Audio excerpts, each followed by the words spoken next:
Welcome back to episode 31, everyone. What's up, man? Jiu-Jitsu Dummies podcast. We're sponsored by Fightback CBD. Get 15% off your CBD order at fightbackcbd.com with code JJD. We're going to give away 4 bottles of CBD on our IG this month. We already gave away 2. There's 2 more bottles. Go to our Instagram at Jiu-Jitsu Dummies. Find the giveaway, any giveaway post. Follow the directions. You know, you're going to repost, tag a couple of friends. The normal stuff. Make sure you're following our page and Fightback CBD. We also want to thank Flow and Roll at Flow and Roll on Instagram. It's actually at flow_n_roll on Instagram. Get 20% off your online order with code JJD at flowandroll.com.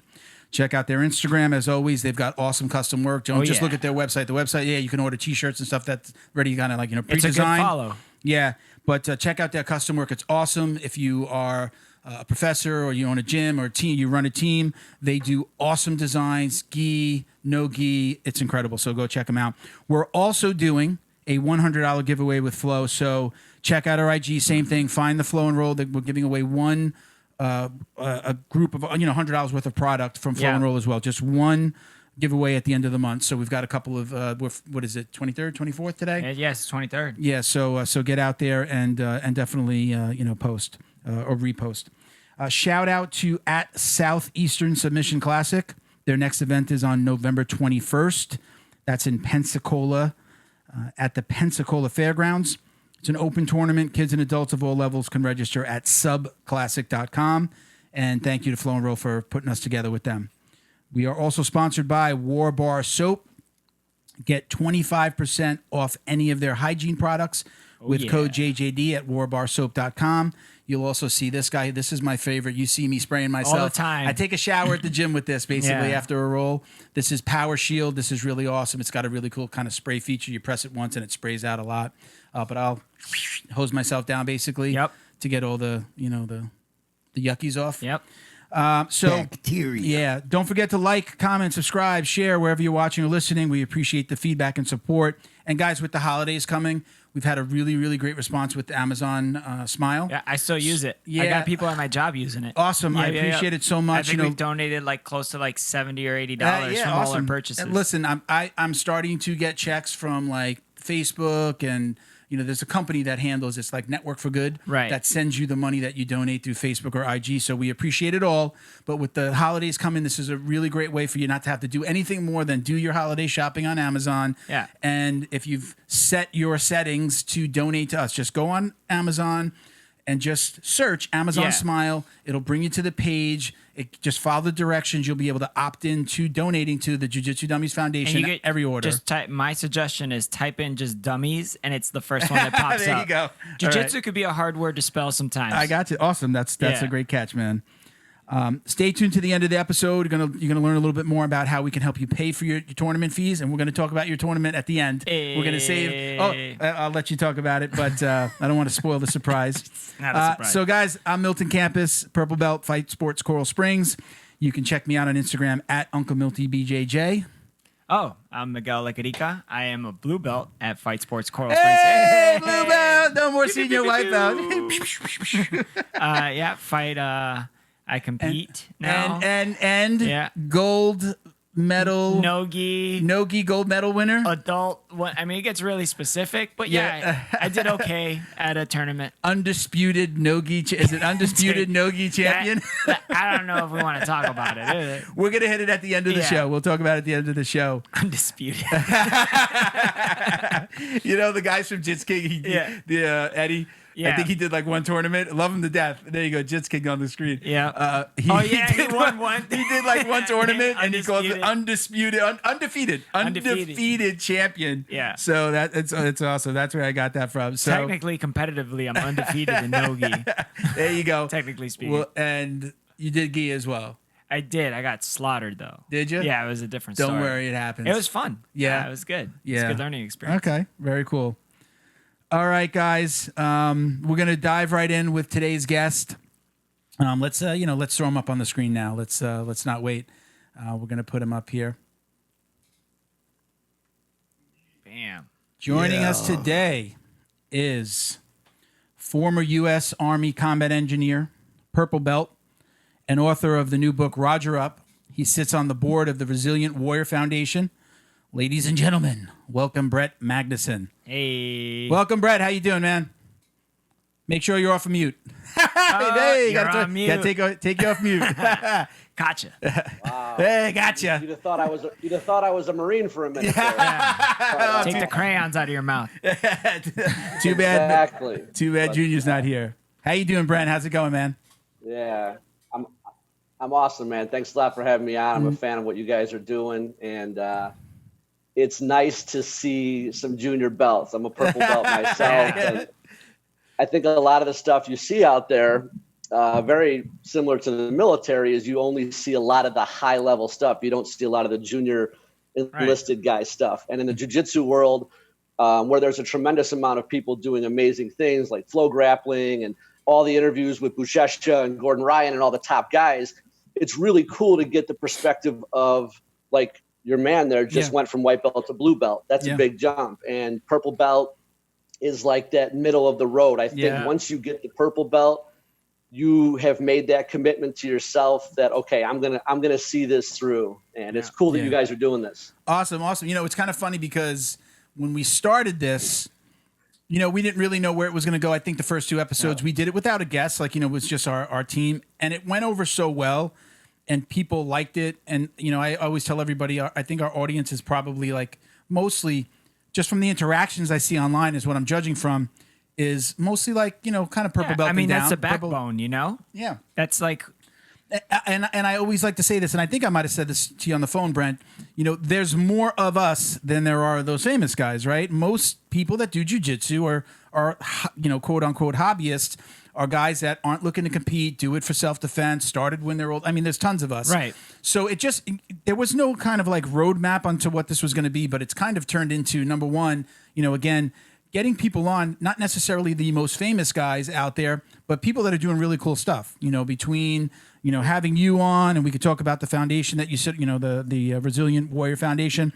But, you know, we shout out Mission 22. We shout out We Defy. I'm an ambassador. Junior, who's not here, is an ambassador.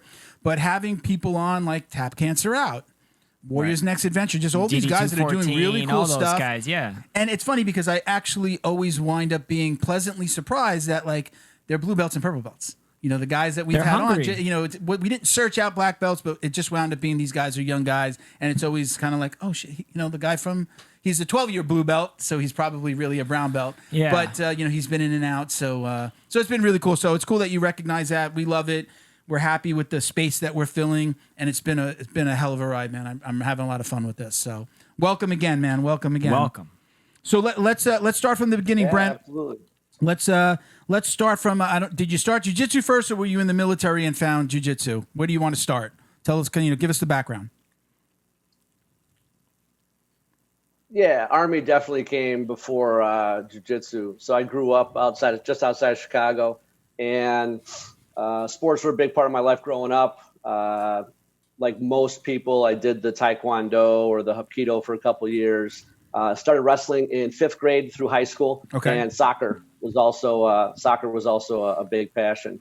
Man. And then did the Army, and then was cognizant of the fact that things were happening. I enlisted in 1996, so think you're only 3 years after Hoist Gracie in 1993 really put jiu-jitsu on the map. So although 96, 97, 98 Army combatives and Gracie combatives were being kind of implemented into at least into the Army curriculum, they were still very new and fresh. And unless you were in a spec op community, you probably weren't going to get much access to it. So I always knew about it. And then finally, when I moved to Las Vegas in 2007, 2008 is when I first started training. I started training with the Carlson Gracie team out there, and have been pretty much training since 2008. And people would do the math and say, you've been training for 12 years, but you're purple belt. And to that, I say, I've had a lot of injuries, and I'm the guy, kind of like Joe Rogan's. I mean, Joe Rogan was a brown belt for like 11 years. So, I mean, in the beginning, I was really obsessed with the belts, and you see all these ads about how to get your black belt in 4 years or less. And, you know, the BJ Penns and the Kyoteras of the world are very rare breeds. And I like the fact that out of all the martial arts, in my humble opinion, jiu-jitsu is the hardest to get a black belt. And on average, it does take 10 plus years to get it.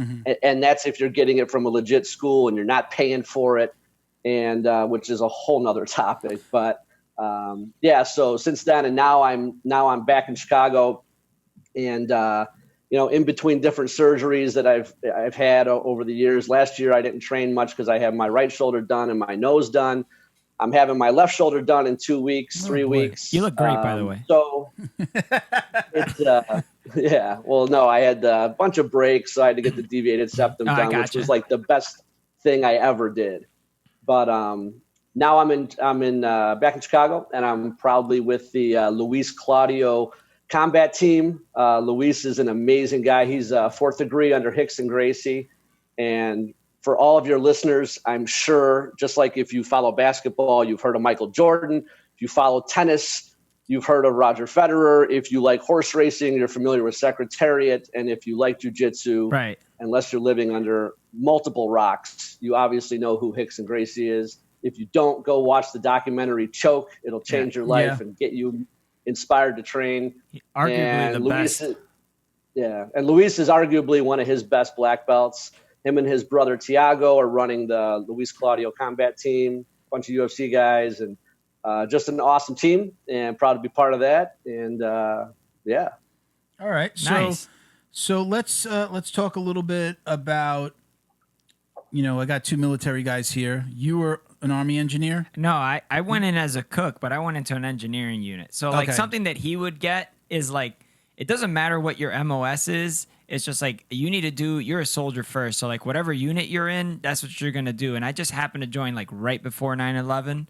So I went in as a cook. I went to basic training, which is not MOS related, which is whatever your Army job is. Everybody does the same thing. They just kind of get you on the same page or a blank slate. Then from there, they ship you out to your schooling.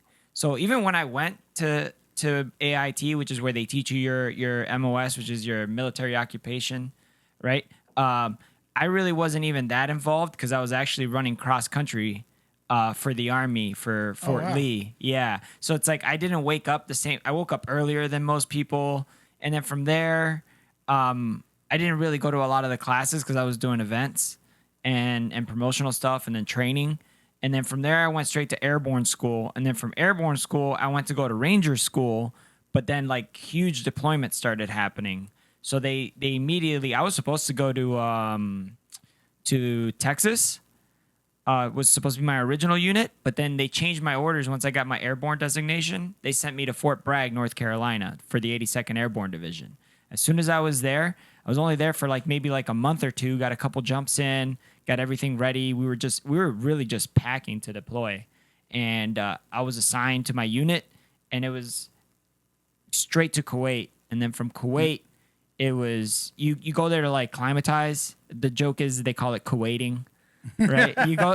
Before you go into country and before you leave out of country, you go to Kuwait, and then you just kind of chill there and just kind of get your bearings on the way in, and then do some training, and you get climatized to the weather. And then on the way out, they just kind of decompress you before, psychologically speaking, they check you out and stuff like that. They get you ready to redeploy to America essentially, and then.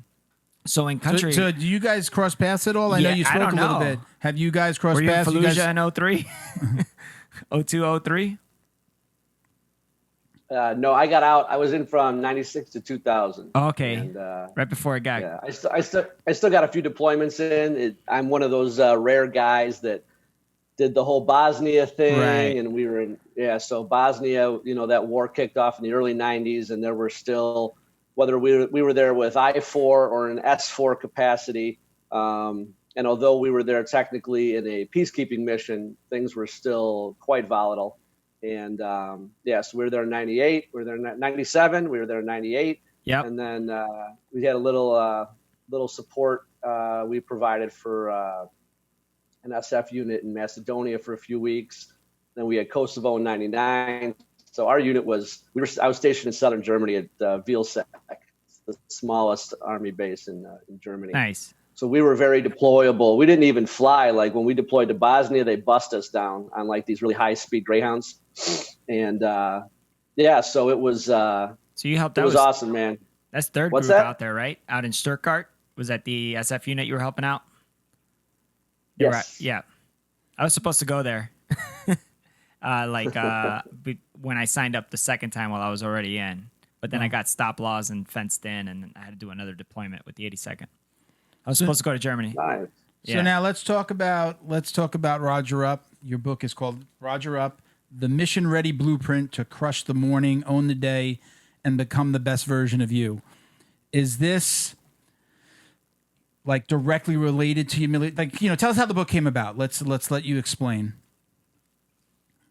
Yeah, so the book came about because I finally, even though I've been writing for years, I finally, besides articles on some military websites and just, basically blogging and writing blogs for different companies, I finally decided, okay, I'm gonna write my own book and put it out there and put myself out there, really because I wanted to become a speaker. And early on, I learned that you don't write a book to make money. You write a book, and that book will serve essentially as your credibility. It'll serve as a springboard or a launching pad for whatever career you want to choose. Now, if that's going down the coaching route, if that's going down the speaking route, or a mix of both, I wanted to be a speaker. And immediately I started surrounding myself, and I talk a lot about circle of influence in the book and who you surround yourself with. And it's applicable in every walk of life. It's applicable in the jiu-jitsu room. And I want to do as much as I can to talk about jiu-jitsu, but there's so many correlations to what this book talks about, even though there's an entire chapter on jiu-jitsu. But you can think about the jiu-jitsu school you train at. If there's a full class, like a Tuesday or a Wednesday night class, a gi class, and there's 20, 30 people in there, the group of people that are just BSing, shooting the breeze, talking about some young breezies they were chasing at the mall or whatever. And then the group of guys that isn't taking water breaks. They just want to train because they're so happy that they get to be at that gym for an hour and a half or 2 hours. Mm-hmm. They're not hanging around telling war stories for an hour afterwards. They're not there a half an hour early. They're there to train. They're there to learn. So those different groups in the jiu-jitsu world, and they all have their, they're all cool in their own way. I really quickly realized that I needed to surround myself with people that had what I want. So, for example, Jason Redmond, he's a retired SEAL. He wrote the foreword to the book. He's become a really good friend over the last few years. And I saw the trajectory of his speaking career. And from writing a book, his first book was The Trident. It eventually became a New York Times bestseller. And he used that as a spring pad, a launching board, if you will, to really launch his speaking career. And I just started hitting different people up, and I'm like, hey man, I'm a vet too. I want to know what you're all about. And I know you have a speaker bureau. What do I need to do to get involved? Do you want me to start going to Toastmasters? Do you want me to pitch you? And I just started literally chasing down people who had what I wanted and were doing what I wanted to do. And, I'm a real big believer in you're the average of your 5 closest friends. I'm not talking about your girlfriend, your husband, your kids, your mom and dad. I'm talking about the 5 people you surround yourself with the most. And at the end of the day, it's so true. You're the average of those 5 people's income. You're the average of those five people's happiness. I mean, if you're hanging around 5 broke people, it's only a matter of time until you're number 6. If you're hanging around 5 guys that hang out in the bar more than they do at the gym, it's a good chance that you're going to be number 6. If you're hanging around 5 guys that never get laid, there's a very good chance you're number 6. That's why I'm not getting laid. Holy shit! And we can talk about that offline. I have a coaching program. We can talk about that later. Go ahead, man. Go ahead. Continue. Yeah. I'm sorry. I was going to say there's a song that I listened to. Go ahead. I was just saying there's a song it's old, it's almost like a metal type song, but the title of it is pretty cool. It's don't expect to soar like an eagle when you're hanging around with turkeys. There you go. Yeah, that sums it up. And there's some interesting elements because, as some people know, originally Benjamin Franklin was really pushing for the turkey to be our national bird. The eagle won out. I'm a big fan of the turkey. I'm actually scheduled to go shoot some in a couple of weeks. Nice. But it's interesting. And I think, that's one of the biggest reactions I've got to the book, even though we've got contributions from so many people and all the morning routine stuff and everything else. I think one of the biggest responses has been all the circle of influence stuff, because we've all been there where we're just starting to get ahead, especially guys like us that are entrepreneurial. We're putting our name out there. We're doing things that are different. You're always going to have those proverbial crabs in the bucket that once you start getting a little success, they get salty and they want to pull you down. And some of these people we've known for 10, 15, 20 years, and it's hard to fire friends. And I just fired a friend. I just fired a friend that we're talking about it. He sent me a text. I'm not gonna go into it. Yeah. But he said the worst thing he could have possibly said to me at a time when the country's like burnt, like with everything that's going on. He sent me the most racist text, and I told my wife, I just can't. I have to cut this person out. I can't let that happen. But I actually did that, and I'm sorry to see him go. I considered him a business mentor, but I just said the fact that I even have to look at his name in my phone and there's a negative thought when I see that, I put a bad taste in your mouth. That just put exactly what Brent's saying. I had to cut that person out. Again, you're talking about being the average of my friends. I don't ever want to be that. I never want to send a message like he sent to me as a joke. I never want to send that to anybody, and I want to be very conscious of it. So I'm practicing what Brent's preaching here. That's cool. I'm not going to get rid of you, Miguel. I will not get rid of you, buddy. I mean, all my jokes are tasteless. Yeah. I'm not offending anybody. Go ahead, Brent. I didn't mean to interrupt you, but go ahead, finish your thought. No, that's awesome. I love hearing stuff like that, and good on you for it. It's hard to fire people, whether you've known them for 2 years or 20 years. And, quite honestly, that's one of the most amazing things the military taught me. I enlisted when I was 19. Okay. I had guys I grew up with in an awesome suburb of Chicago called Oak Brook Terrace. And man, we were thick as thieves. This is 80s and 90s.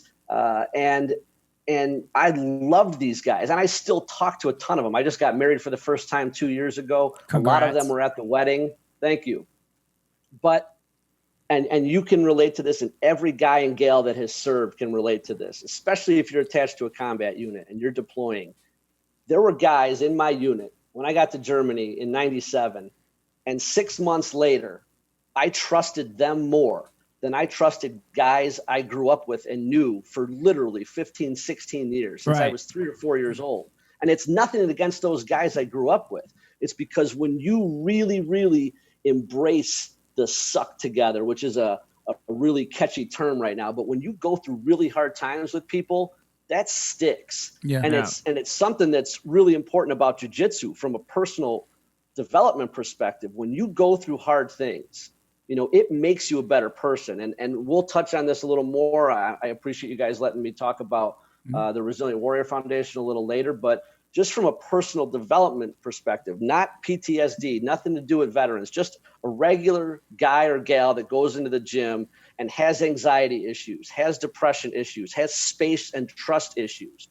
When you're on your back and you've got a 200-pound gorilla sweating all over you and literally trying to strangle you, even though it's training, you have to put your life and your limbs and trust that person.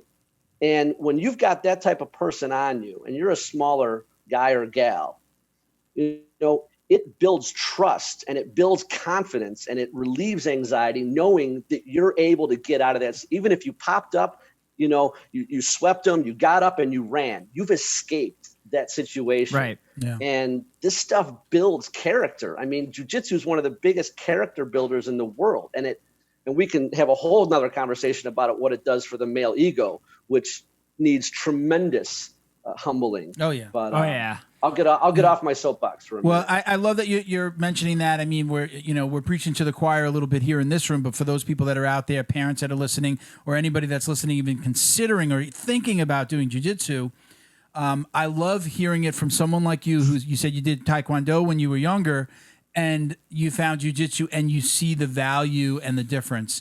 I know I was watching the podcast that you did with Mind Dog, and you were talking about your wife. You used your wife as an example. Does she also train jiu-jitsu? She doesn't. My 9-year-old stepdaughter does. Your wife does not. And my wife does not train. No.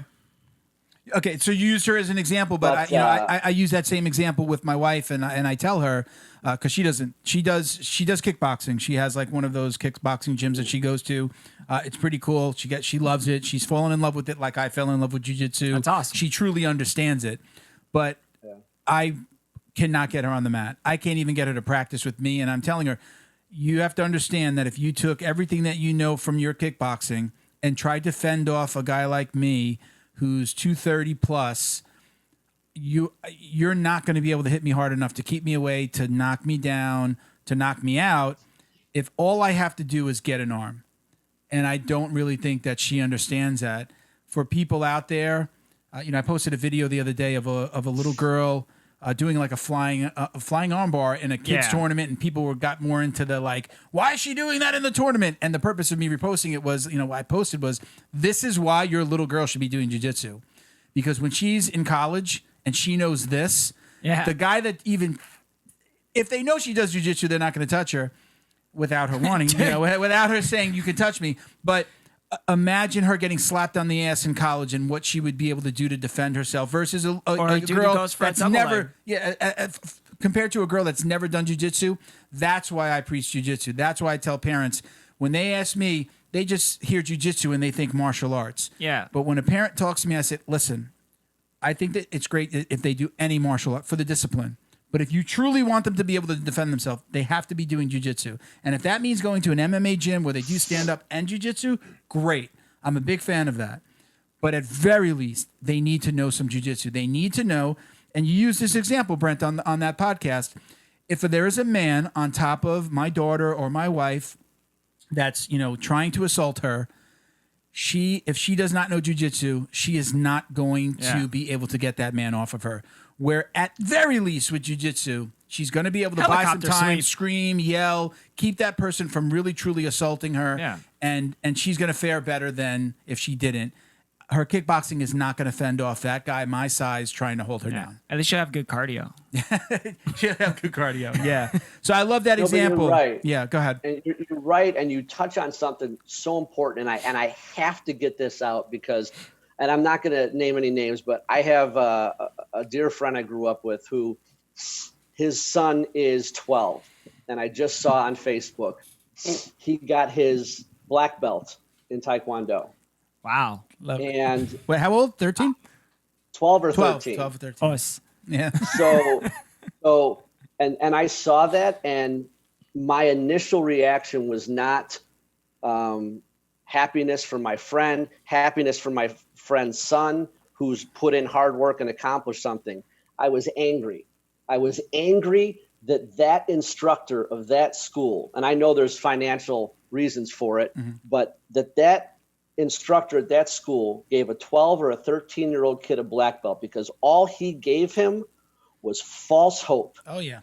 And false confidence. Because I've got news for you. If that kid goes out there, and any kid is going to be it doesn't matter how humbled he is by the martial art, he's going to be confident that he can kick and break all these boards. Unfortunately, he hasn't been, and it hasn't been reinforced with him that boards don't hit back. But that little savage wrestler who at 13 or 14 already has cauliflower ears and has dreams of wrestling at Iowa,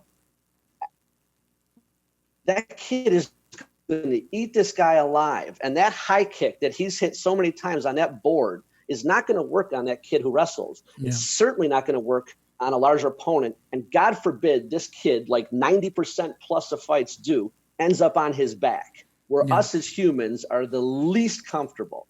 And especially a guy like me who started wrestling in 5th grade, the last place you want to be is your back. And what jiu-jitsu does an amazing job of very quickly is not just teaching you what to do off your back, but getting you comfortable there, where you're inevitably, if you're ever in a serious physical altercation, you're probably going to end up there, and to be comfortable there. And then to jump on what Milton said very quickly, is taking a step further, daughter, which just based on, like you said, college life and just the fact that men are naturally larger and blah, blah, blah, blah, blah, there's a very good chance that she ends up in that position. And when she knows what to do, and God forbid, little Billy had a couple of Miller Lights and wants to get a little too frisky, I can promise you, Billy's going to the ER with a broken arm at minimum. And that's important to me. And it should be important to every single parent out there. And Milton, you hit it absolutely on the head. The martial arts are an amazing thing. But in 1993, we found out once and for all what happens when a Kung Fu guy fights a wrestler, when a boxer fights a Taekwondo guy. And this 170-pound, 6'1" Hoist Gracie that looked like a part-time flipping accountant came in without throwing a single punch and strangled everyone. Yeah. And then we realized, wow, this makes sense. It's and just to touch on that, it works. And just to touch on that, Hoist wasn't the best. Yeah. He was just a really good face for Gracie Jiu-Jitsu. If they wanted to throw a murderer in there, they would have thrown Hickson in there. Everybody knows that. So it's like, that wasn't even, he's in the stable, top 3, but not. One of the things, I have 2 girls. I have a 27-year-old daughter and I have a 16-year-old stepdaughter. I know that you have a stepdaughter as well. One of the, if I had a boy, Miguel's got a boy that's just started jiu-jitsu. Got a boy and a girl. Yeah, boy and a girl, both doing jiu-jitsu. And one of the things, again, I probably haven't said this as much to parents, but I talk a little bit more about the discipline of jiu-jitsu. But if you think that and Mauricio's got a great story for this, if you have a child that is aggressive and you think is going to be a bully, bring him to jiu-jitsu. Yep. Oh, boy, it's going to humble. Not only is it going to humble him, but if you bring him to the right school with the Good Kids program, and they're going to be rewarded or penalized for grades, actions taken off the mat, finding out they were in a fight. They don't want to get in trouble with Professor. Professor become, is almost like a second father in most cases. I know Felipe, our professor, is like that. He cares about that stuff. Those kids are more scared of him finding out that they got bad grades or got into a fight than their parents finding out. So if you've got a kid that's aggressive and you think he needs to be humbled, jiu-jitsu is the martial art for you, for them, for that child, because it's going, you said it before, Brent, it is the most humbling of any of the martial arts, in my opinion. And I've done a little Muay Thai. I did karate when I was younger. I did American Taekwondo as a teenager. Short stints. Yeah. This is the longest I've ever stayed with the martial art. And, it's addicting to us, but again, very humbling for anyone of any age. Cooper's getting it. Cooper's getting it right now. Yeah. He's been doing it for like a month or 2 now. And he's going against another little boy, and they're both like same level, started same time. And Cooper's a little bit better at the takedowns and staying on top against that little kid. And, and they're both white belts, like super beginner. And they're the same size, same age. And then he'll go against a kid who's not that much older than him, but is already like a gray belt, solid gray belt. And a little bit smaller than Cooper. And this kid's like just looking around the room, just manhandling my son essentially. But Cooper realized, or even against another girl who just started last summer camp, for obvious reasons, not saying any names or anything like that, but like she's way smaller than Cooper and just this girl has a smile on her face when she subs people. It's like the coolest thing to watch. Like I watch her just go against people just because I know it's going to be a good role. But what all I'm saying is like Cooper's learning like, oh, I could do this to this guy, but when I go against this guy or this girl, like this happens to me.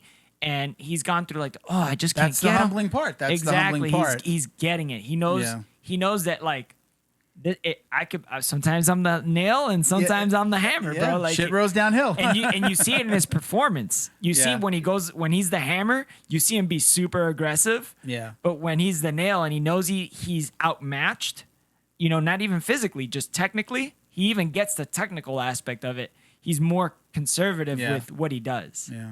Yeah. Hey, so, Milton, you touched on something that and if you'll allow me like 3 minutes to get through this room. Get after it. It's a talk show. I will try not to go full Mussolini from the balcony, but this is like one of the biggest things I talk about in the book, and it's so important. So I'll preface it first by giving credit due where it is due. There's a retired lieutenant colonel named Dave Grossman. He wrote, we're actually in the same center, and he's written several phenomenal books, but he wrote a phenomenal book called On Combat. And I take some of the principles of that and I do a whole chapter on it in the book. Essentially what it is, broken down, is 80% of the population is sheep. 10% are wolves and 10% are sheepdogs. So let's transfer that over into us, human beings. So 80% of our population roughly are sheep. They're following the mainstream media. They're scared. They're doing what they do. They get up every day, not too much passion. They go about life. They're kind of the same way their parents were. Their kids are the same way they are. And that's just the cycle. And then you have the wolf, the other 10%, which are the rapists, the murderers, the child molesters, the traffickers, a little bit of big pharma. We don't need to go there. And whatever else, really bad people. And then you have the 10% that are the sheepdogs. These are the protectors. And in the animal world, one sheepdog can protect an entire flock of sheep. And that sheep every day wakes up hoping to God that that big bad wolf doesn't show up. That wolf spends every waking minute figuring out how he can go slaughter the sheep. And that sheepdog wakes up every single day before everyone else, ready, prepared to put his life on the line to protect that sheep. That is his sole purpose in life. And he's the most prepared. Now let's transfer that over into the human world. And let's talk about bullies for a second, because there's some young listeners. Bullies are not just on the playground in 3rd or 4th grade with some knucklehead trying to take your lunch money. Bullies are in high school, they're in college, they're in the military, they're in corporate America, they're in politics, they're everywhere. The mainstream media is a huge bully right now. So what do we do to combat that? Well, the number one thing we can do is start adapting and adopting more of these sheepdog qualities. So the reality is if you're a bully, and a wolf, there's a very good chance your parents or your dad was a bully and his parents were bullies. And if you don't break that cycle, your kids are going to be bullies.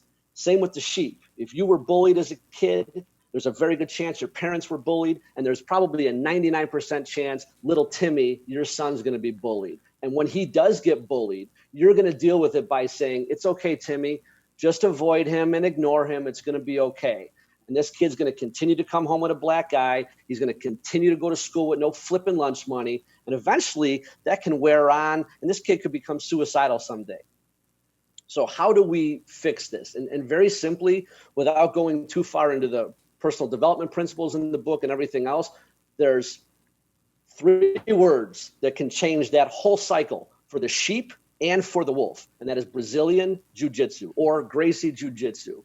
And it's so important that people recognize this, because if you are that wolf, or if you see your son or daughter having wolf/bully tendencies, jiu-jitsu is going to help that. It's going to stop that cycle that's been going on for generations.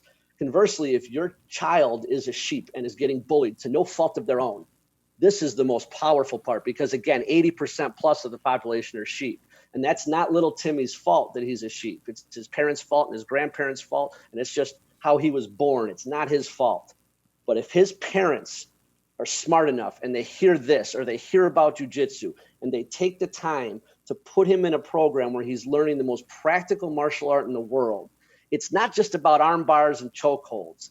It's about the confidence that he gets, the way he uses his words, the way he talks. That's going to transfer over into the way he talks to a girl that's too pretty in his mind, but he can walk up to her because he has the confidence from jiu-jitsu. It transfers over into how he goes and approaches life, how he goes into a job interview, how he approaches everything he does forward. And jiu-jitsu is so powerful that it can give you all those things for $150 a month and 2 or 3 nights a week.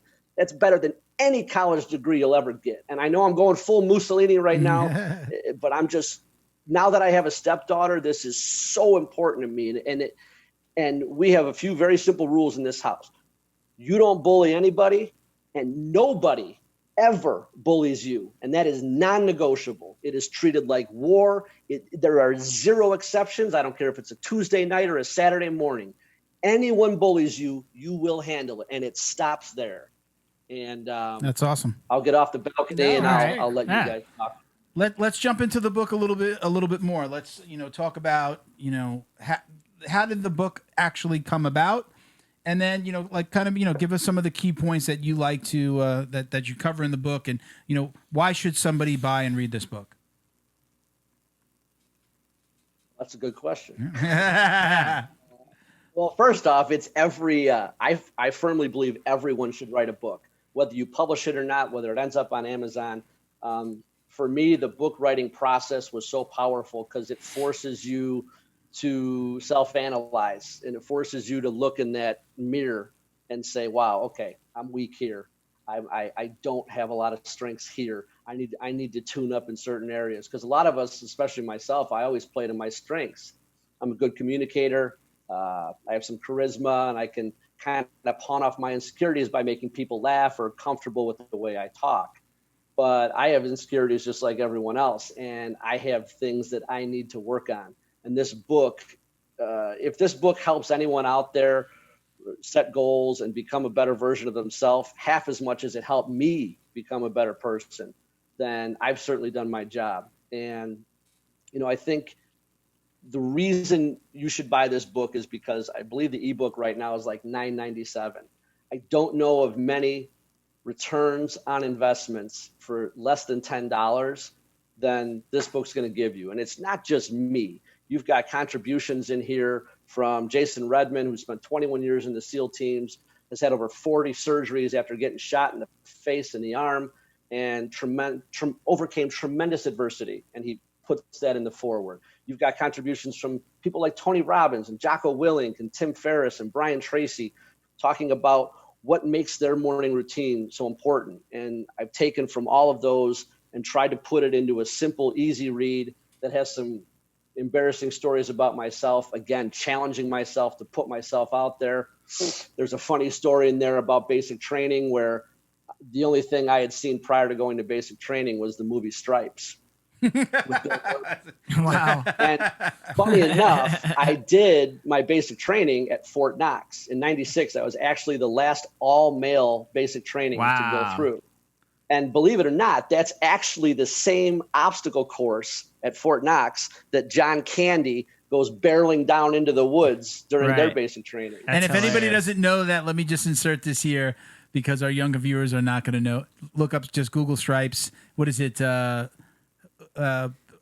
Bill Murray. Harold Ramis. Bill Murray, Harold Ramis, John Candy are in this movie. Watch that movie. It is hilarious. I knew some police officers, and MPs and stuff like that while I was in, and they said Super Troopers is more accurate than to like real police life in the army, or no, period? just like period, just like than like any other type of serious police movie where it's like some serious actor trying to solve a crime, versus it's like movies like that, like Stripes, like Jarhead, like those movies are more accurate than like your Black Hawk Downs and your like nobody's walking around shooting wild boar off of a Kiowa and then getting into an argument with like some high brass about how this is your safety. Yeah. Like no. Yeah. Those movies are more accurate. Just the scene when Bill Murray and Harold Ramis go to the recruiter and he's like, "Are you two homosexuals?" And Bill Murray's like, "No, but we're willing to learn." It's just such an amazing line. Anyone that's gone to MEPS and anyone that's you're going to get some goofy questions. At least they did 20 years ago. Now things are a little different, but I don't know. They made us duck walk naked, man, when I went to MEPS, so that was weird. What's MEPS for those who don't know? Oh, so it's like it's essentially processing. Processing okay. before, and then they like a lot of people. I took my my test in high school, like the written portion of it, and then I just had to go do the physical portion because I was in ROTC all of high school. Also wrestled in high school. Shout out. And then you go to MEPS, and man, you see some characters there, man, because they essentially they're categorizing you. It's like, okay, because there's some jobs that are like really lowbrow, and there's some jobs that are really highbrow. So they essentially just based off of your test scores, based off of your physical capabilities and how flexible you are, and just everything, mental and physical. They've kind of derived a test to see what jobs in the military you are better suited to do. Okay. Yeah. Like anything else, it's a filter. They're going to go off of your ASVAB test. Your ASVAB is basically your aptitude test that says how intelligent you are over a scope of topics. Yeah. And your physical. I got a lot of funny looks for my MOS. Let me Like, you could be anything. And if you have underlying health issues. Let me ask you both this question. I'll let Brent answer this first. if you could do it all over again, I always want to ask this question because I'm somebody that, considered going into the military and then just didn't. Would you do it all over again? Not only would I do it all over again, but I'm 44 years old and I still miss it. You know, I got a TBI in '98 in Bosnia, and you know, you hear this from some guys, but that's why when I'm around guys like Redmond, who did 21 years, distinguished service. Last year when I was talking with Jocko in Chicago, we had a nice 15-minute conversation about he loves combat engineers because they provided a lot of support for him and Ramadi. And talking to these guys, you know, I just had an old squad leader that just retired. Shout out to my former squad leader, James Scully, and Scully just retired as a command sergeant major after 32 years. Wow. I wanted that. I was drinking the Kool-Aid by the buckets.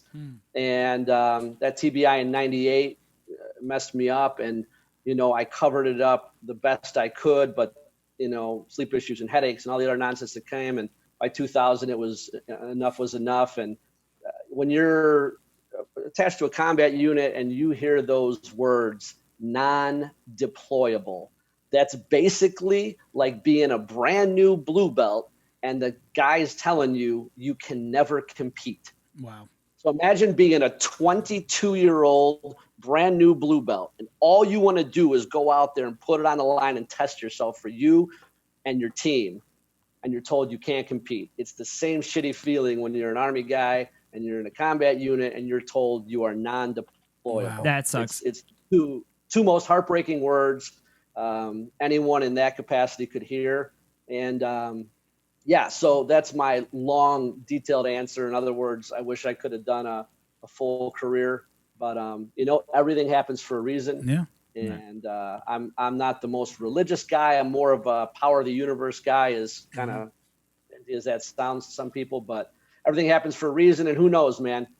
I mean, I could have done my first deployment to Iraq or Afghanistan and got smoked, and that was it. Yeah. And you never know. So it is what it is. I got to serve. I'm proud of every day, every month, every year. I got to rock that flag and get a gun and do some good for God and country. Would you do it all over again, Miguel? Absolutely. Yeah. Yeah, it's the same thing. It's just, if I wouldn't have gotten out, I wouldn't have met my wife. I wouldn't have had my kids. Yeah. But if you're talking about have my cake and eat it too scenario, yeah, I'd probably, and you know what? It probably wouldn't even be smart because I'm like the type of dude, when I do something, I do it all the way. So I was on my way to wanting to go to SF. I tried the first time, but I wasn't a U.S. citizen at the time, so I wasn't allowed.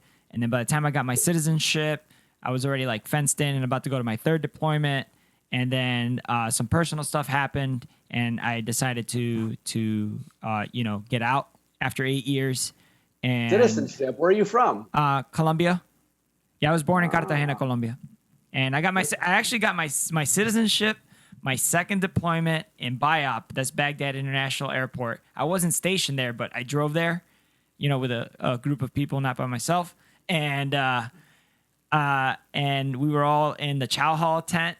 And we got sworn in by George W. Bush on a television set. Yeah. And the funniest part of that story was they like make one guy sing the Pledge of Allegiance, and they pick like the most Korean dude to do it. So it was like 100 people in there trying not to laugh while he was singing the Pledge of Allegiance. And then we got mortared like 10 minutes after. Oh, gosh. So, yeah. Wow. Hey, you Brent. Sound young. You sound young, man. ¿Cuántos años tienes? 36.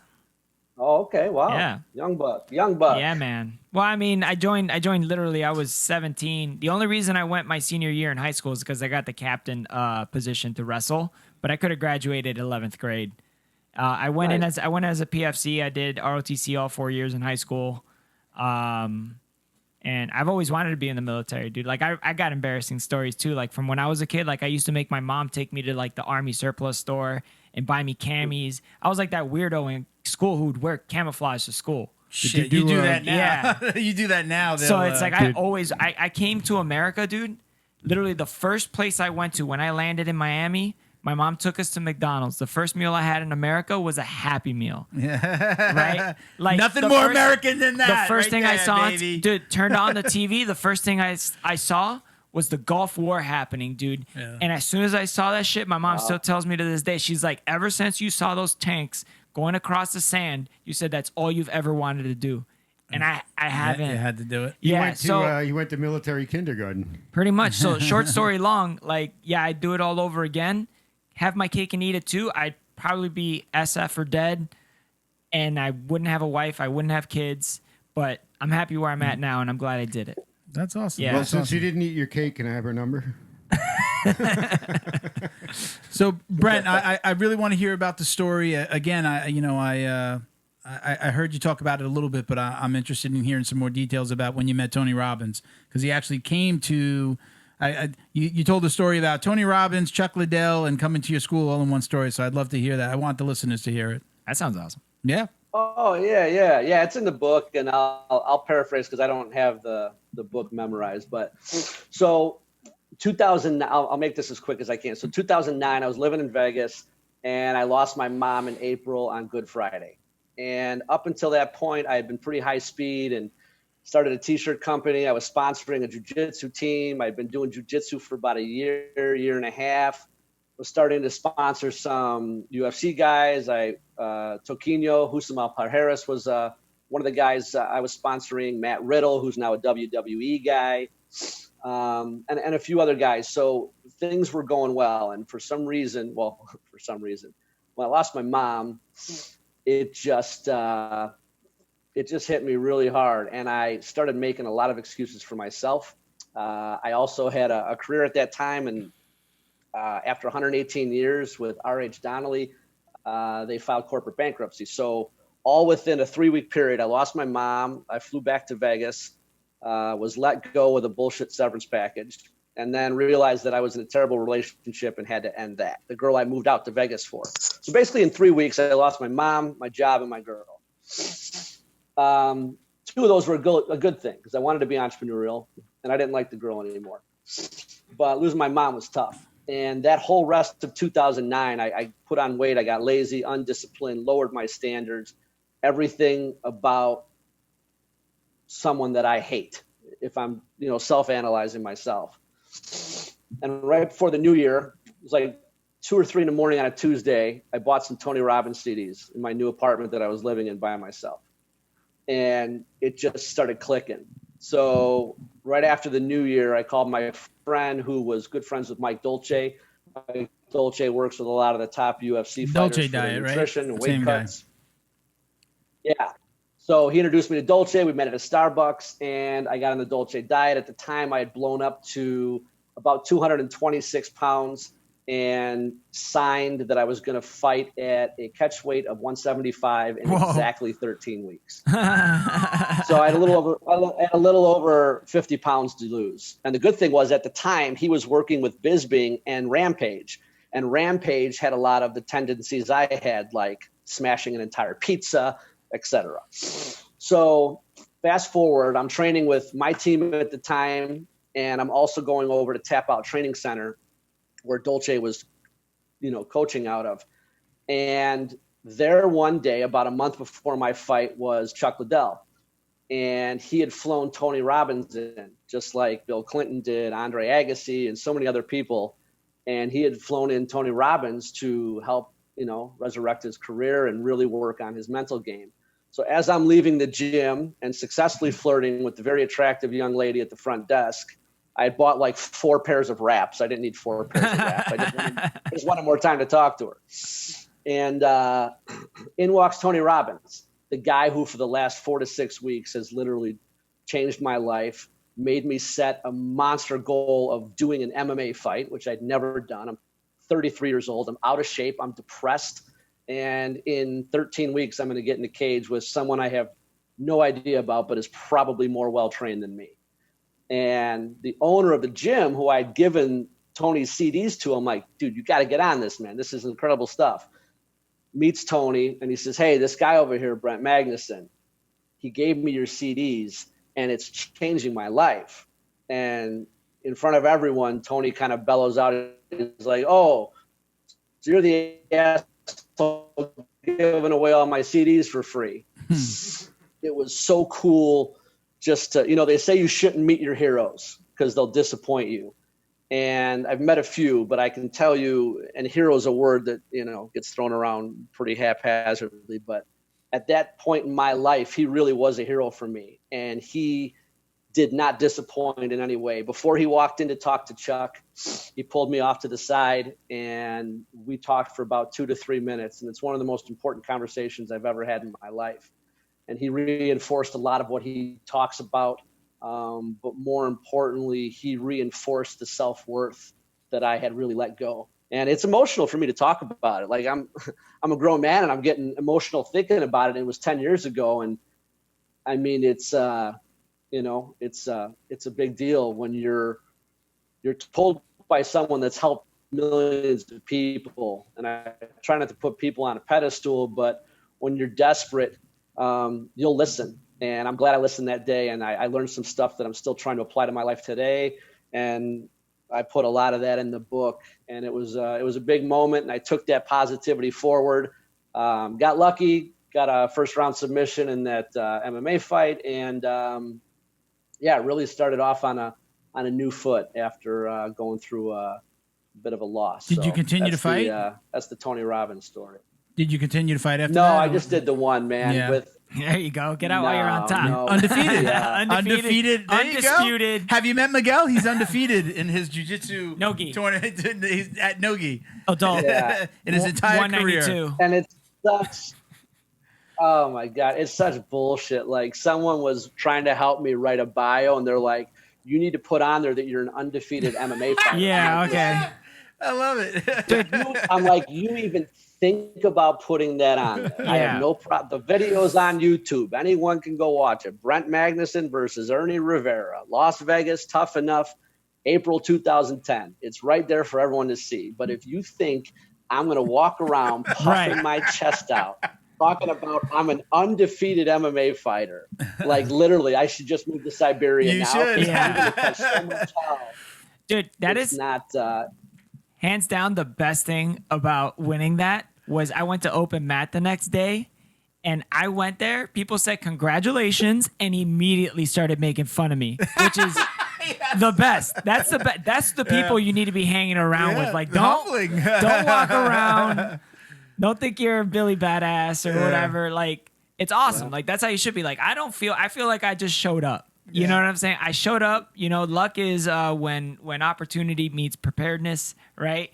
And dude, all I had to do was show up. I literally found out the day before the thing was. I was like at work on Friday when I found out that I was competing the next day. I thought it was November. It's recorded. I'm like November 17th. They combined the two different events, and I don't know what it was. I think I was looking at the IBJJF schedule because I really want to sign up for an event, and I was like, what? No, wait, that's tomorrow.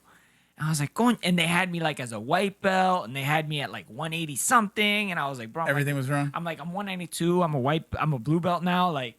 So I had to I was like emailing that whole night, and then like getting ready, and I went to like Target like at 10 o'clock at night after practice, and I went to the kids Nogi class to just kind of like loosen up because I was like, I got to do Nogi and Gi, and I've been using my Saturdays for this.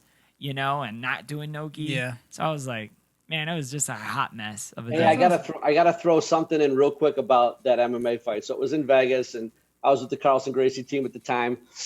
And on that same card, I was like the first or second fight of the night. And on that same card, the main event was Frank Mir's nephew or cousin, Larry Mir. And that just sounds funny. It just sounds like you're making this up now.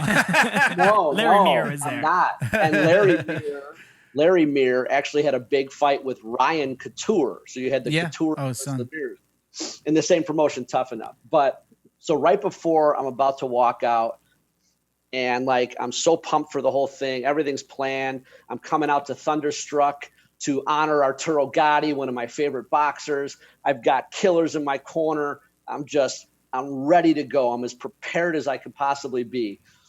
And right before I walk out, Frank Mir, who's in the back, and you're just rolling and working on position, last minute stuff. And Frank Mir comes over and he says, "Hey man, what are you, like 6'1"? I said, yeah. He's like, this guy you're fighting is like 5'10", 5'9". He's like, if you get this guy in the ropes, use your height and ragdoll him. I'm like, well, what does that mean? I'm like, I got my blue belt like 3 weeks before the fight. Oh, wow. And I'm like, well, what do you mean ragdoll him? And he literally grabs me. He goes over my head and just puts me in like a modified guillotine just to like throw me off. And then, okay, so fast forward, I go out there, it's in the first round, and I throw like a teep kick. And I know this guy's a Taekwondo guy and a boxer. He doesn't really have much jiu-jitsu. And we get against the ropes, and I do exactly what Frank Mir, like 8 minutes prior, told me to do. Fresh in the I head. take him down, and then I get position, and I Kimura him. And I was just like, so that is the Frank. And by the way, Frank Mir is a fantastic. He used to train at our gym as well. He's a fantastic jiu-jitsu guy. Obviously, he's breaking Tim Sylvia's arm and everything else. Yeah. But Monster very of a cool man. Frank Mir story. Super humble guy, former UFC champ. And he takes time out of his night to talk to little old Brent and say, hey, man, you need to ragdoll this guy. You're a lot taller than him. So super cool. Yeah. That's a neat story. Are you a UFC fan? Oh, huge, man. Yeah. Who do you got today? I mean, we're filming It's on. happening It's right happening now. right now. They're filming. They're fighting during the day. But who do you got, Gaethje or Khabib? Yeah, I mean, I'd like to see Gaethje win. Not that I have anything against Khabib. I think Khabib's amazing, but I also think that there are some big holes in his game. And it's easy for a 1-0 amateur undefeated MMA fighter. Undefeated. Just say undefeated. Yeah. You don't have to say 1-0. Say that, but and at the same time, I want Khabib to win because I really want to see Khabib and GSP because I think GSP absolutely mauls and submits him. Wow. That's my take. But I think Khabib gets it done tonight. But I'm pulling for him because I want to see that super fight, and it's one fight that I understand Khabib's dad wanted. He wanted him to fight GSP, and I think GSP is absolutely the best to ever do it. I think he mauls Khabib. I think his wrestling's better than Khabib's. I think his submission game. I think everything GSP does is better than Khabib. Those are some bold statements. They are, and I think they're factual. And I think I agree with them. I agree with them. I think a lot of people, I mean, GSP is naturally a bigger guy. He's a bigger dude, yeah, for sure. But his cardio's better. He's stronger. I believe he's More a better flexible. wrestler. He's a better scrambler. He's got better submissions. He's got better submissions in the places that they're important. He's good off his back. And yeah, I think GSP actually takes Khabib down, but that's just me. Who do you got tonight? Tonight? Today. Like I said, bold statements, but I agree. Yeah, I mean, hey, shout out to the matchmakers. That's a match where I'm like, I don't know who wins this. It's anybody's game. It's who makes the least mistakes is going to win this one. You're talking about Gaethje, Khabib. Okay, today. Yeah. I don't know who's going to win that fight. I was watching some film, it's shit online the last couple of days. And when you talk about holes in his game, and he's gotten better, but I mean, there's holes in his stand up. Yeah. Even going back to the McGregor fight, McGregor connected well. Gaethje's a little bit more wild and can take a punch. He doesn't like that when people say that about him. Who? He's not wild. He's calculated. Who, but it Gaethje? looks wild. Gaethje? Yeah. He actually physically gets mad when you say he's wild. Bullshit. He's wild. I mean, he's wild and he can. I put the two statements together. If I say he's wild and can take a punch, I don't think I would say those things separately. He's wild, and most guys that are wild get caught a lot. Yeah. Gaethje's wild and can take that punch that you'll catch him with, and just keeps on coming. Right. So if he could stuff the take, it all comes down to the takedown. If he could stuff the takedown and keep it on his feet, he wins. You know how many if he gets takedowns? taken down, he loses. That's it. I mean, it's as simple as that. All-American wrestler Justin Gaethje. You know how many takedown attempts he has in the UFC? Like none. 0. You know how many takedowns he has in the UFC? 0. He's literally never showcased his wrestling. Yeah. So this fight I'm super excited for because he's gonna have to wrestle. He's gonna have to stuff. He's gonna have to wrestle. Yeah. Stuff, he's gonna shoot, bro. Yeah. Oh, you think he's gonna shoot? You think he shoots? Yeah. He's gonna stand and bang. I don't know. I think he's that's gonna a mistake. stand and bang, and then Khabib's gonna go for his patented overhand right / single leg / drop the arm to go to that double, and you're gonna see a gnarly sprawl and a gnarly crossface, and I don't know if that's gonna be enough stuff to stop Khabib, but like I said, man, great match. It's gonna be a great match. I don't know who wins it, man. All right. Anybody Let's see could it. win that one. And it's during the day. It's like actually what It's the, at, the, well, the main card started starts at 2, right? At 2, where it's 2:30 It's here. currently paused right now. At your I'm house. not joking. Yeah. That's a pro tip. Just letting you know, pro tip. So, like, these UFC commercials are, like, ridiculously long. So, because it's all on an app now, even the pay-per-view event, what we do is we just go about our days, and then we've got it down time to where we pause it when it starts, and then we watch it later on in the day. So that way we just watch the fights, fast forward, watch the fights, and then we're live by like okay, by the main event. Main card. Okay. So that way you're live for like the last 2. I was going to say that it's a great strategy. The only thing you got to shut off your alerts on your phone. Oh, dude, I am avoiding the internet right now. I'm like, yeah. So Brent, before we let you go, let's talk about the Resilient Warrior Foundation. Let's definitely make sure that we give it its due. Tell us a little bit about how you got involved and that how that all came about. Because you're on the board, correct? Yeah, absolutely. Okay. Real quick before I do the RWF, I have to ask. I'm going to live out a fantasy that I have my own jiu-jitsu podcast, and I have to ask 2 questions that I think every jiu-jitsu podcast person or guest should be asked. So I'm going to ask you guys, if you don't mind. Hit us. Let's do it. Oh, it's usually 2 the other way questions. around. We'll go rapid fire, and I'll answer the questions, and then you guys go, and then I will turn over the Let's do it. to you. Question number 1, the best 3 guys you've ever rolled with. Real quick, for me, it is my professor, Luis Claudio. Number 2 is Murillo Bustamante, an old school guy from Carlson Gracie team. And number 3 is a close tie between Vinny Magalhaes and Kyle Terra. Those Both are amazing names. guys, but Kyle's so small. I'm like 6'1", 215, 220, and Kyle's like 140 pounds wet, and he threw me all over the place. So those are my 3 guys. I would definitely have to say Professor Felipe. Hands down, number 1 for me. I don't have a huge Rolodex. I'm still very young in my career. Second would definitely be Adolfo, who comes to our gym periodically, and Adolfo Suarez, who's a He's brown competing. belt under Roberto Cyborg. And he's competing Abreu. this weekend at IBJJF in Alabama, I believe. And good luck to him.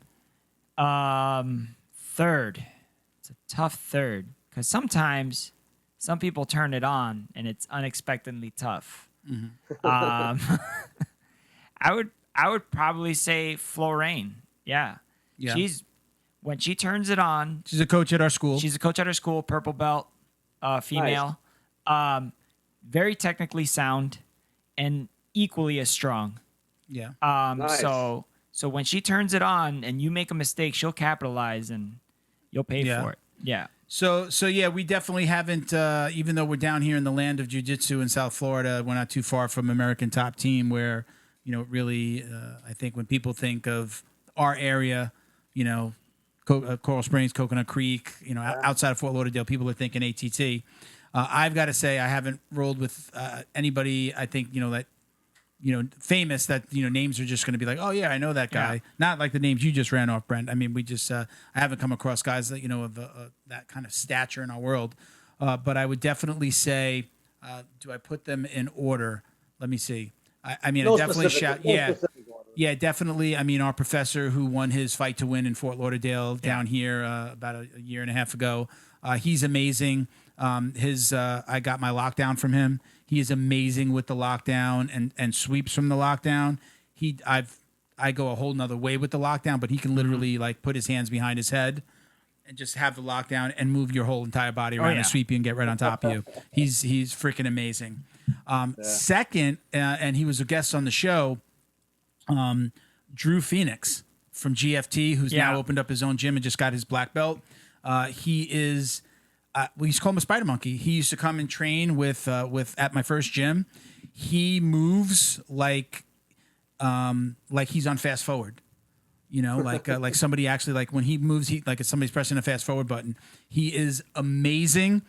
And I didn't. He was a purple belt when I was probably white to just getting my blue, and he was amazing. I'm like, oh, how the hell? This is a purple belt. I'm like, I'm never going to be this fast. So he's amazing. Again, he's a black belt now, and congrats to him. He's I think his gym is M&A. Yeah. I don't know the full name. I'm sorry, Drew. Out of the Extreme Action Park in Fort Lauderdale. In Fort Lauderdale, Yep. yeah. His GFT unfortunately closed because of COVID, and he went and opened his own gym. So yeah, Professor Drew. And then I'd have to say again, Adolfo. Adolfo Golly, is dude. Adolfo is Drew. He's like Drew and uses his strength. Soul crushing neon belly. Yeah, soul crushing neon bellies, soul crushing strength. I have a nickname for him. What is it? It's Meat Blanket. Meat blanket? Yeah. What does that mean? He's made out of meat, and you can't get him off of you, Yeah. bro. Yeah, he's Yeah. amazing. You know, and I have to say, I haven't rolled with him. I've avoided him since I'm coming back off of an ACL and MCL sprain. So I was out the entire COVID, Brent. I was out the entire time. It happened the day before I was going into quarantine in March. So it kept me home either way. I couldn't cheat and He train. has no mercy. Yeah. Yeah. So I've avoided him because he's just too fast, and I'm not comfortable with my knee yet. So I smile at him from across the gym, but I definitely avoid him right now. But one of the littlest, it's like the littlest things that I added to my game that I learned from him was really like being able to float on top of people by using my hands, like basing out. Yeah. Like if somebody's rolling me, just feeling very comfortable with being able to, like somebody sweeping me, putting my hands out, and literally like they could put my feet all the way up in the air and they can't get me off of them. The meat blanket is what he does, right? And also using my head as my fifth limb. Yep. Using my head to base. I just learned that from watching him. Not from him doing it on me because I probably couldn't see it, but watching him roll and studying what he actively does. do that. I used my head as my fifth limb, and probably shout out to him. I think with the exception of the lockdown, which is a huge part of my game, that is probably one of the best things and things that I use on every roll that I take away from somebody that I train with. So those are my top three. Again, not huge famous guys, but definitely a huge impact in our world. And I know he's due for his black belt. And I think Cyborg's basically told him until you win a gold, until you're on that It's podium, happening this weekend. It's dude. happening when he gets his I'm next super gold. rooting for him, man. Yeah, he he's deserves. awesome. If anybody deserves it, man. Yeah. And I don't know much, man. It's just I'm talking from the bleachers. Yeah. But I just think, as a human being, I see him how he interacts with his wife and his kid, and how he treats other people, and He's awesome. He's amazing. he's just a good Yeah. dude and really good at what he does. So Adolfo, the only reason I'm avoiding you and staying away is because I don't want you to smash my knee. For the obvious reasons. So go ahead, Brent. Did you have another question, Yeah, Brent? You it's said two, you had right? two, right? Did you have two questions? Yeah, the other one I'm always interested in favorite submission. I talk about it a lot. I'm obsessed with the Ezekiel choke. Mm-hmm. I hate I'm always you. curious. I'm always curious when I talk to people what jiu-jitsu guys, especially guys that I don't know or that I can't train with. I'm always curious what people's favorite submissions are. That's funny. As an aspiring jiu-jitsu podcaster, I actually also have that. Just so you know, I also have that on my list of questions as a don't forget to ask this question. What's your favorite But go ahead, sub? go ahead, Miguel. What's your favorite? You know what my favorite kind of beer is? Free beer. Wait, Get it right. I don't get Anyone I could get at this point. Yeah. Is what I'm saying. No, but if I had to pick one, I like that answer. Yeah. That's awesome. I would have to say Kimura, specifically from the bottom, is my favorite. Yeah. It's the most satisfying to land when they're on top of you and they fall into your guard and they start kind of losing the hand battle game. And then I escape my hips out of one end. I'm able to grab a wrist and they're not paying attention. And then sneak it in. Nice. Wagada, bro. you know what my favorite move is? Do you know my favorite move? What, the Abu Ghraib? I did not give it this name, Brent. I'm actually a little embarrassed to say it sometimes because I'm not sure how inappropriate I don't it know. is, I'll call it the but- Waffle House, yeah. bro. Smothered, covered in chunk, bro. It's a tough one. My favorite move, Brent, is the north-south South choke. It's good. Nothing wrong with that. Yeah, I believe that it comes back from when I didn't know how to do a north-south choke. My very first tournament at white belt, I basically wound up in north-south and had my belly on this guy's face, and he tapped.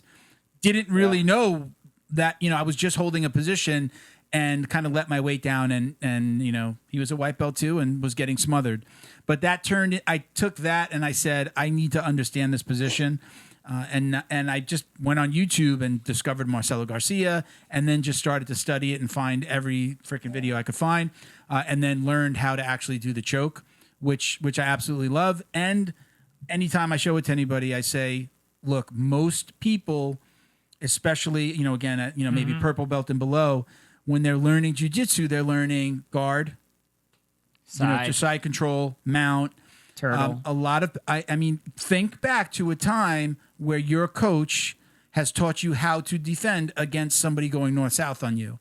I was never taught a defense. It's one of those, like, don't let them get there. Alligator roll, bro. Yeah. So it's something that people don't teach, especially in the basics. So I'm definitely able to get that on, people my belt and below still. Yeah. But I just love it because it's so easy to get. I can get it from a knee on belly. I go knee on belly. You take your hands down. Your neck's completely open.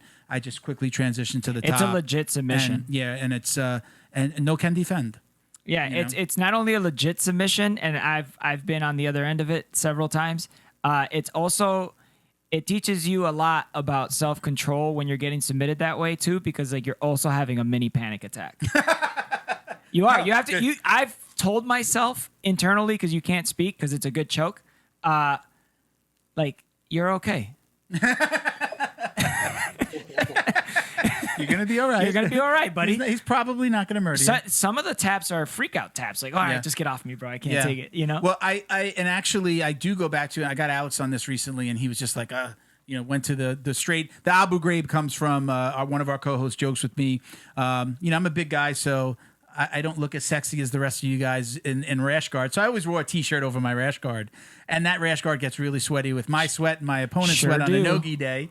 So, our co-host Miguel, Junior says that wet T-shirt is like being waterboarded. Yeah, it is, dude. And it turned in. He named it the Abu Ghraib, and here we are. But the other day, I actually got Alex on that. Like, I had just gotten back. It was one of my first or second rolls back since Big quarantine. Alex? The Alex. Fresh purple belt. Yeah, fresh purple Congrats, belt. Shout out Al. to Alex. Congrats on your purple belt. I couldn't get him. I could see the clock. It had like maybe 10 seconds left. Yeah. And I couldn't get it. I just kind of forgot a little thing where I had to put my head. He's squirmy. And I just laid on his face and he tapped. And Nice, I gave him the straight Abu Ghraib with the wet gi and that one. So anyway, that was my long answer, Brett. But yeah, my favorite, definitely hands down, my favorite move more than anything is that people just don't know how to defend it. And some of the guys that there's a transition after that for the guys that do know how to defend or get a hand in and like give me some knuckles in my neck from the bottom. There's a nice I don't even know what it's called, but it's like an arm crank. I can transition, lay next to you, throw my leg over you, and pull up on your elbow. That stuff Junior does all the time. Yeah. so there's a nice transition there when you're comfortable and you can control the person still. Your hand's still behind their neck. You're basically laying down next to them, throw a leg over them, and just pull up on their elbow. Their arm is usually hugging you from the bottom.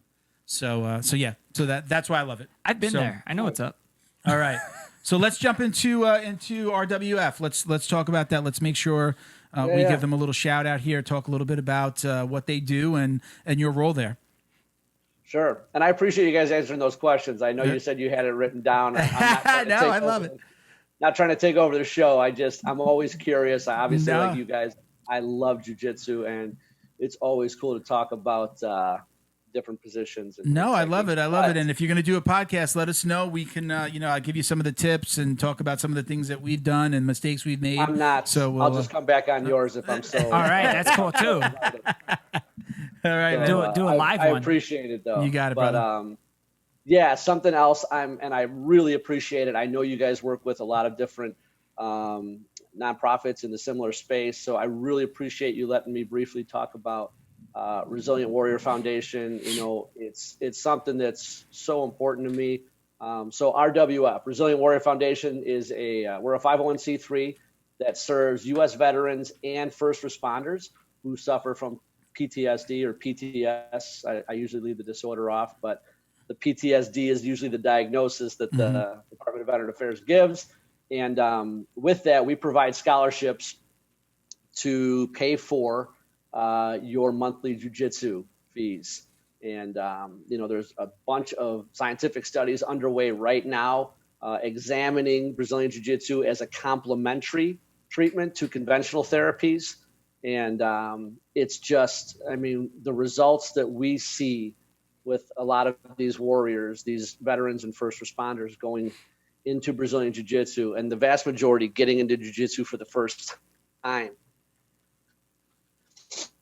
Mm-hmm. It kind of touches on what we talked about earlier in how, you know, people, every walk of life, people have anxiety, people have, you know, different issues, if you will. We have depression, we have stress, we have anxiety, and we all have to deal with those, and we all deal with those and manage those in different ways.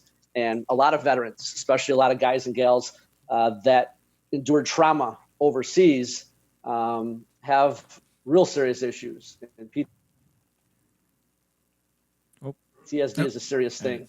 And I think what jiu-jitsu does that's so amazing, in addition to, you know, seeing a psychologist and taking a more holistic approach and going to a chiropractor for pain and all these different things, what jiu-jitsu does is it puts you head on with those issues, with those anxieties and those different fears. And you have to, again, you have to learn to trust people again. You have to face those fears. You have to confront those demons that are holding so many of us back. And it forces bonding and camaraderie. And again, it eases the stress and anxiety that you have because you're confronting all those things. And it's just so important. And it's something I'm so passionate about. The website is resilientwarriorfoundation.org. And like I say, it's something really near and dear to my heart, being a veteran and being a jiu-jitsu guy. I have to thank my good friend, Matt Davidson, for starting this organization.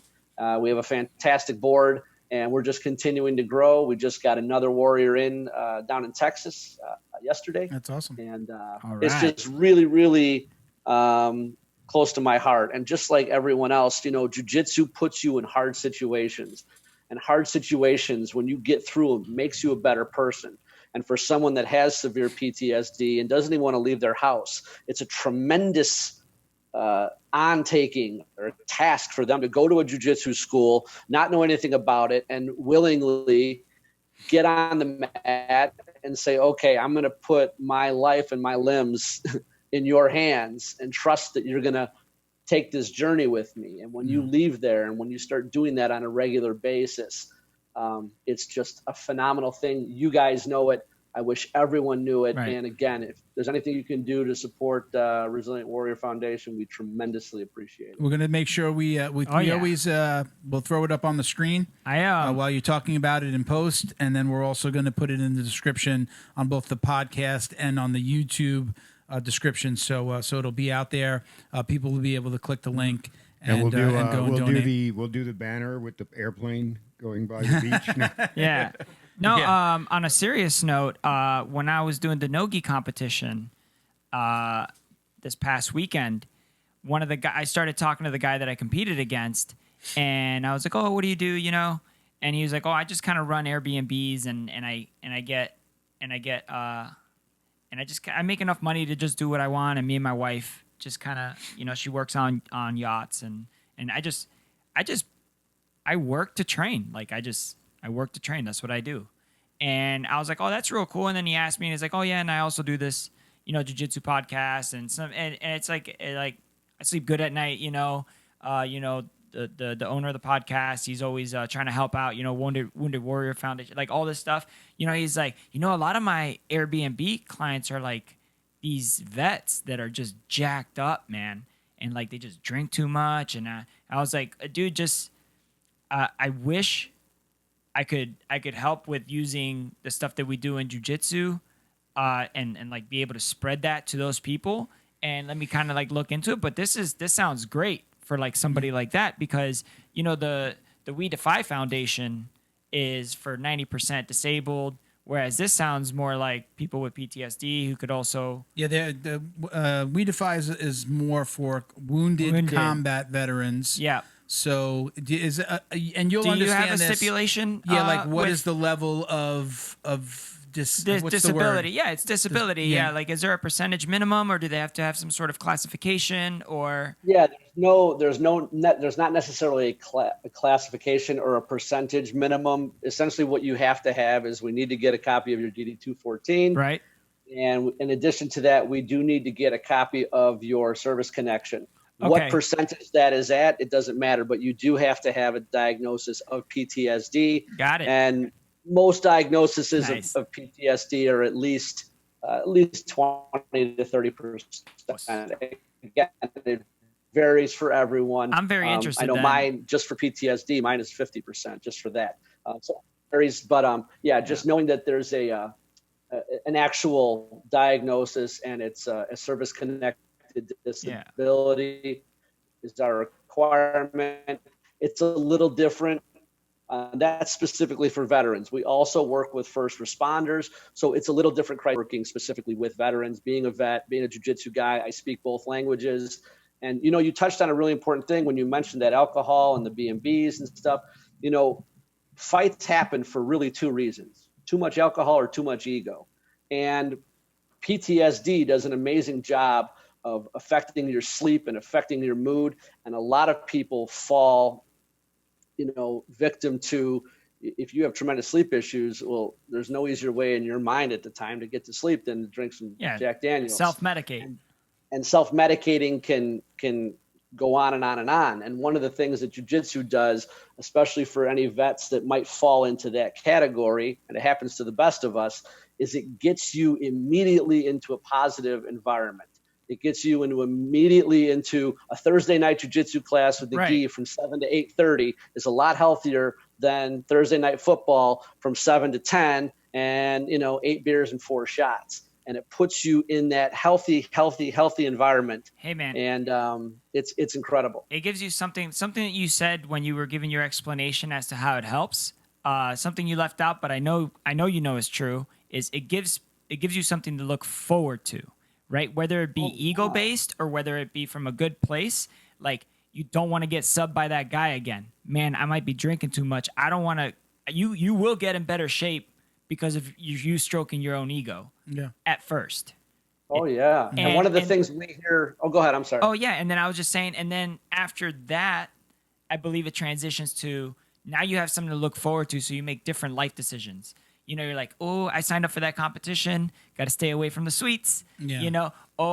You have something to look forward to, which when you are in the Army, I believe there's also like a little type of PTSD, like the I miss it PTSD, which is like you look forward to like, that camaraderie. You look forward to like, I'm going to go out and do something that means something to me and to my friends and keep my friends alive and see my friends. And that you have stuff to look forward to. Like I like going to jiu-jitsu because it's like, everybody has a different story, and then when you roll with them, it's like, oh man, you ended that story a certain way, and you want to come back and add to that story with you and that certain person and your professor. Yeah. Like it's really awesome, Hey guys, I want to change. I'm gonna go ahead. Go ahead. No, Brett, go ahead. Finish your thought. The last thing I was going to say is what's so important, and we hear from a lot of the veterans that we put through this program, is whether you're a kid and you're learning, or whether you're a veteran and you've endured trauma and you're relearning. You're relearning or learning to deal with stress, and you're relearning to deal with anxiety. Again, going back to that 220-pound gorilla on top of you, sweating, you got sweat dripping into your eye, he's trying to strangle you. That is anxiety and stress at a 10. And once, twice, 2, 3 times a week that you're going in to train jiu-jitsu, every time you leave, you've just had a stress management class. You've just had an anxiety management class. And the more you go, the more you learn or relearn to deal with stress and to manage it. And it's just so beneficial. And again, if you want to donate, resilientwarriorfoundation.org, or if you're a veteran or a first responder with PTSD that you received in duty to your country, then please look us up and we'll do what we can to help. That's awesome. Do you have a copy of the book there? Can you hold it? Do you have a copy you can hold up? Let everybody see that book and let them know where they can get it. Come on, Milton. I got like 30 of them here. I figured. I knew. Loaded question. Yeah, it kind of matches this shirt here. There you go. Roger up. And people, Amazon, right? You can go over to Amazon, search Roger Absolutely. Up, and we're going to find it, right? Yeah, Amazon. And also check out Jason Redman's book. He wrote the foreword. He's got a great book out called Overcome. And I've been hearing from different people, when you purchase my book, you'll get an email recommending that you buy Jay's. There you go. So, very nice. And for the get price the 2 of for 1, and you'll be good to go. Let me ask you a quick question. This is okay. We're going to put jiu-jitsu and everything else aside a second. I just want to get your feeling. They're not a paid sponsor, but I would really love to get more jiu-jitsu guys on the platform that we met on, which was called potted.net. How you've had a good experience there so far with meeting other podcasters or becoming a guest on podcasts. Is that right? I have, yeah. So far, so good. And I'm relatively new to it, but I've got a lot of podcasts booked, coming off of a big radio tour for the book. That was a lot of radio and shorter 6 to 10 minute interviews. And I really like this long form. Yeah. You can actually get a lot of context and have a great discussion. So far, Potted has been a 10 out of 10. Yeah. So I joined another one called Podcast Guests with an S, podcastguests.com. Yes. So they emailed me a lot, and I finally I said, let me give it a shot. But for anybody out there that has a good story about jiu-jitsu, or really anything, you're passionate about anything, go check out potted.net. You set up a profile like a social media site. There's a free option. I upgraded to the paid once it started yielding results. I'm like, I wonder what the paid will do. And I don't know, like $15 a month, something like that. But there's a free option. You go on there, you set up like a social media type site, talk about yourself. If you've been on podcasts, or if you got video, you can upload stuff. But I think it's an awesome place. I would love to see more. I love having guys on that have a jiu-jitsu related story, how it comes back to jiu-jitsu and it changed their life. And it's not just, people send me like, hey, talk to this guy. But it gives me a place to kind of look at people and say, okay, I get an idea. They're giving me basically their resume on that site. So I really like it. I've been a guest on several podcasts already.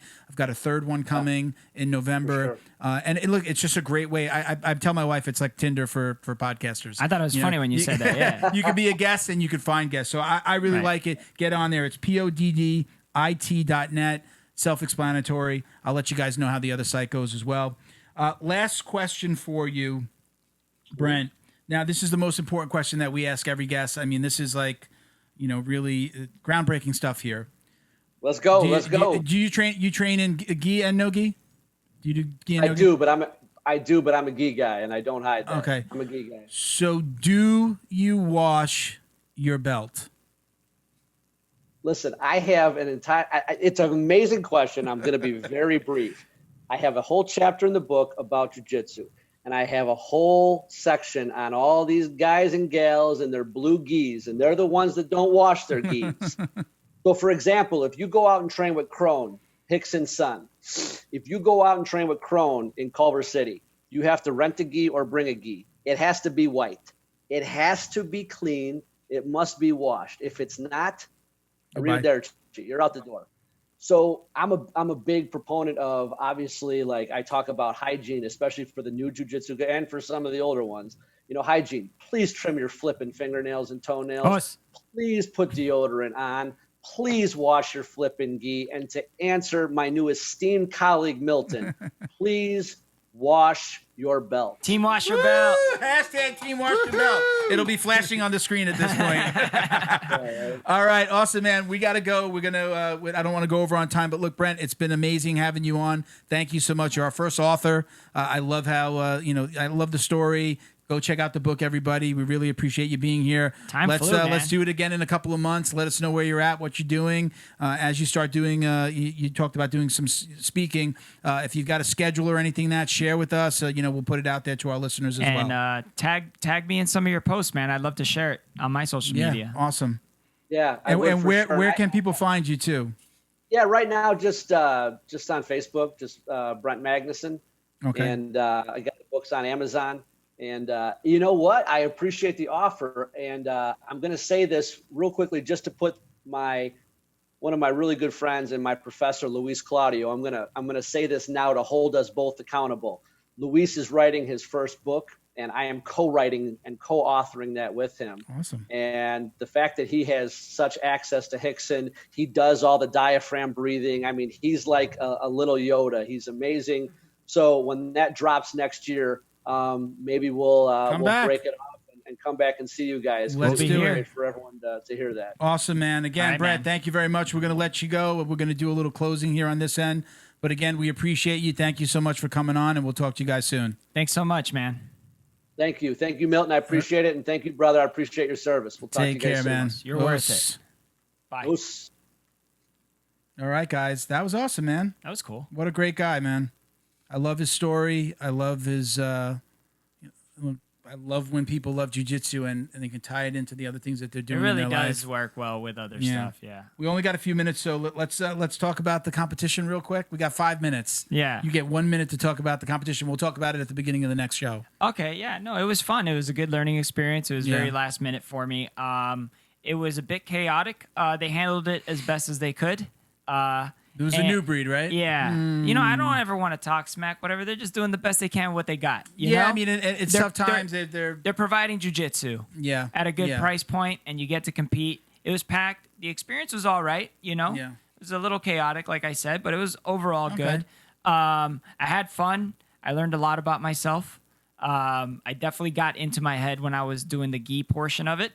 There was a lot of warming up. What and came cooling first, down. gi or no or gi was first. No gi was first. So Yeah. you win the gold at no gi, Yeah. and then you go into.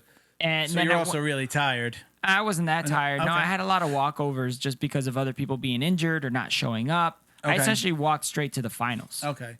All yeah, right. it wasn't that big of a On the deal. no-gi? On the no-gi. Okay, all right. Yeah, and then with the gi, I had 2 matches. The first one, I made a real dumb mistake, and I paid for it. Okay. I lost by armbar.